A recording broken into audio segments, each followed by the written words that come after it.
नमस्कार, मी निहाल निकम, झॅडेक्सचा प्रतिनिधी. पुन्हा एकदा आज आलो आहे तुमच्या भेटीला. आज आपण पुण्यामध्ये आहोत. रूट्स ऑफ चेंज या समिटमध्ये ठेक जाणून घेऊया. जे पाहुणे आहेत त्यांच्याकडून त्यांचा परिचय आणि त्यांचं आजचं मत काय आहे त्याच्याबद्दलचं. नमस्कार, मी प्रकाश भुजबळ, फळांचा राजा फ्रूट मार्केट याच्यात मी काम करतोय. मी पहिला शेतकरी आहे आणि कलिंगडचा माझा मोठा व्यवसाय आहे. कलिंगड जागेवर खरेदी विक्री असे असते आणि शेतकऱ्यांना मार्गदर्शन पण भरपूर करतो. आता तुम्ही या आम्हाला इथं जे बोलवले आणि तुमचं एवढं मार्गदर्शन बघून तर तुमची जी मातीविषयी जी तळमळ आहे त्याच्याविषयी आम्हाला थोडा अभिमान वाटला. कारण आज शेतकऱ्यांचं काय होतं आहे का किती खतं टाकता हे त्यांनाच कळत नाही आहे. आता आपल्याला जर 2 चपात्या खायच्या आहेत तिथं 10 खाऊन आपल्याला भागणार नाही. तसं शेतीमध्ये आपल्याला मातीला काय पाहिजे हेच आपण देत नाही आहे आणि त्याच्याविषयी तुम्ही जे मार्गदर्शन करताय मातीविषयी जे सगळ्यात महत्त्वाचं मार्गदर्शन तेच आहे आज शेतकऱ्याला. का तुम्ही खतं कोणतं वापरलं पाहिजे, तुम्हाला उत्पन्न कशातून मिळणार आहे आणि तुम्ही ते माती परीक्षण जे केलं पाहिजे.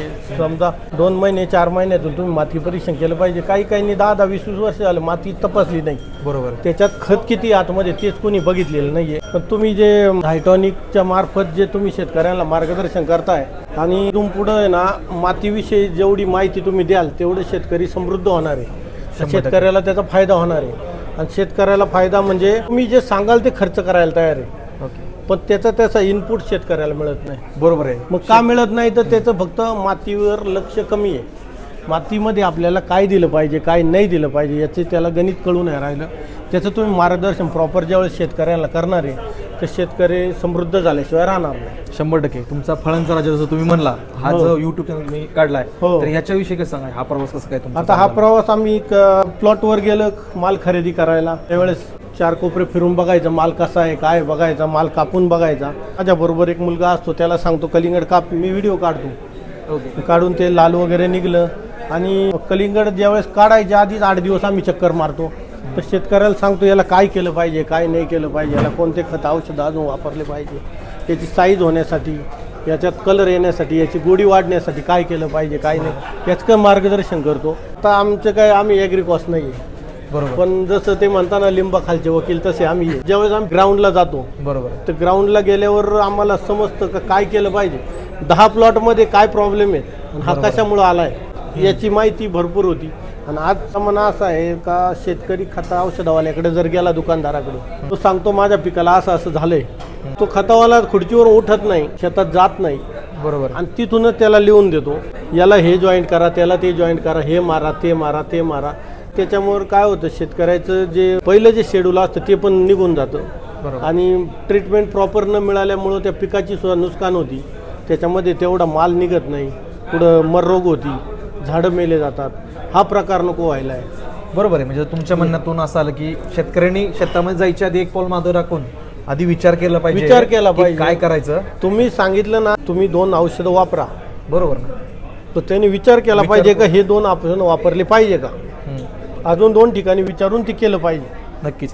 जसं आजचं आपलं समिट होतं, जसं सर आपला आता चर्चा चालूच आहे की डिजिटलायझेशन चालू आहे, जे आर्टिफिशियल इंटेलिजन्स ते चालू आहे. तर त्यानुसार AI विषयी किंवा जे डिजिटलायझेशन चालू आहे त्याच्याविषयी तुमचं काय मत आहे? तसं शेतकऱ्यांनी आता डिजिटलच शेती केली पाहिजे. म्हणजे पहिलं जसं 4-4, 8-8 दिवस कसत होती तसा प्रकार आता राहिलेला नाही. बरोबर. आणि डोक्याने काम केलं पाहिजे का आपल्या शेतात कोणतं पीक घेतलं पाहिजे, कोणत्या पिकाला पुढं बाजार मिळणार आहे त्या हिशोबाने त्यांनी शेती केली पाहिजे.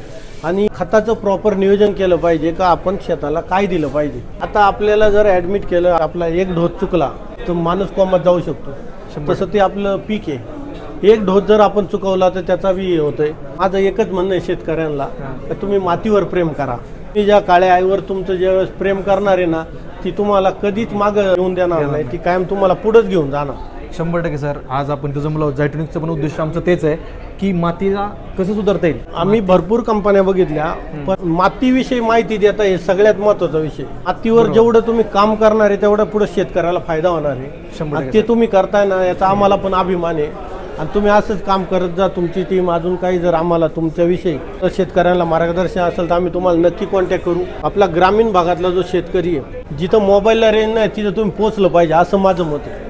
100% सर. कारण त्यांना मोबाईल मधलं माहिती नाही. आता बरेचसे लोक मोबाईलवर बघून सगळं करतात पण ज्यांना तिथं रेंज नाही, जनसंपर्क पण शेतकरी अडाणी आहेत ज्यांना त्यातली माहिती नाही त्यांना तुम्ही ना समजून सांगितलं पाहिजे किती खत वापरलं पाहिजे.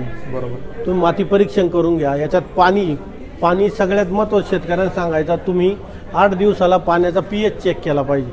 त्या पाण्यावर बऱ्याचशा गोष्टी अवलंबून 100% तुम्ही खूप महत्त्वाच्या विषयावर बोलला सर. पाण्यावरती डिपेंड राहतात गोष्टी. पाण्यावर भरपूर जे गोष्टी depend कंपनीला तुम्ही आज दिले 100% त्याच्यावर मी काम करणार आहे, करत आहे आणि करत राहणार. आणि ग्रामीण भागाला तुम्ही प्रोत्साहन द्या, ग्रामीण भागाकडे तुमची टीम येऊ द्या, लोकांना त्याची माहिती मिळू द्या आणि आम्ही पण तुमचं स्वागत करू आल्यावर. 100% खूप खूप धन्यवाद. जसे तुम्ही फळांचे राजा तुमचं पेज आहे, तसेच तुम्ही पण राजा म्हणून सारखे आमच्याशी बोलला, त्याबद्दल खूप खूप धन्यवाद.